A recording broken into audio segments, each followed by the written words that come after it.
What creates a serial killer? Is it a genetic blueprint etched into their DNA, or the scars of a broken childhood? From abusive homes to chilling genetic mysteries, we're dissecting the childhoods of history's most notorious killers, and asking, did nature or nurture seal their fate? Ted Bundy, the handsome law student who murdered at least 30 women. His childhood? A lie. Raised by grandparents who posed as his parents, Bundy grew up believing his mother was his sister. Was this deception the first crack in his psyche? Nature's clue. Bundy's family tree dripped with instability. His grandfather was violently abusive, his father an unidentified stranger. Yet Bundy showed no known genetic mental disorders. Nurture's wound. At 14 he discovered the truth about his mother. Psychiatrists speculate this betrayal fueled his hatred of women, a rage masked by charm. But here's the twist. Bundy's siblings grew up in the same web of lies, and never killed. So why him?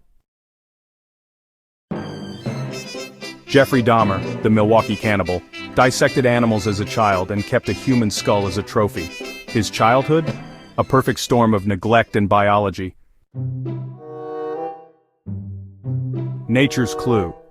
Dahmer's father obsessively studied the genetics of aggression, fearing his own volatile lineage. Autopsies later revealed abnormalities in Dahmer's brain, a shrunken frontal lobe linked to impulse control.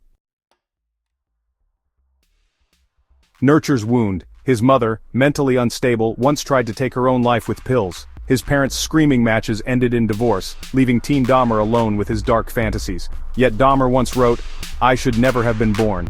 Was this self-loathing genetic, or learned? Aileen Wuornos, a roadside sex worker who shot 7 men. Her childhood, a horror film. Abandoned by her mother, raised by a grandfather who beat her, and raped by his friends at age 11.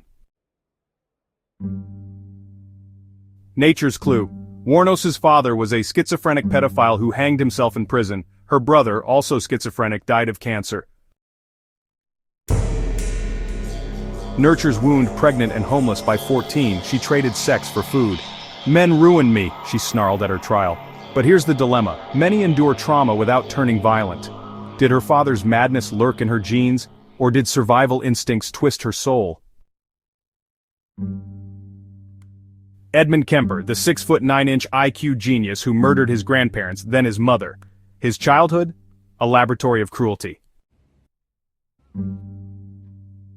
Nature's clue. Kemper's mother, a sadistic alcoholic, locked him in a basement as a boy, taunting, "You're just like your father," a man who fled the family.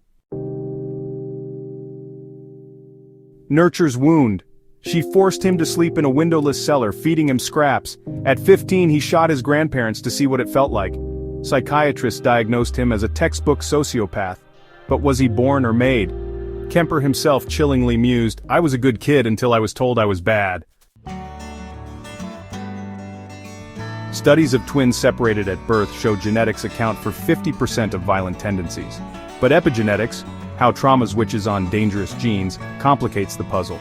Dr. James Fallon, a neuroscientist, once scanned his own brain and found the pattern of a psychopath. His childhood? Loving and stable. He credits nurture for saving him. But what if it hadn't? Serial killers aren't born in a vacuum. They're forged in the collision of fragile minds and broken worlds. While science hunts for answers, one truth remains. Childhood isn't just a chapter, it's the lens through which we see ourselves and others. So, nature or nurture? Perhaps the real question is, how many futures could we save by mending both?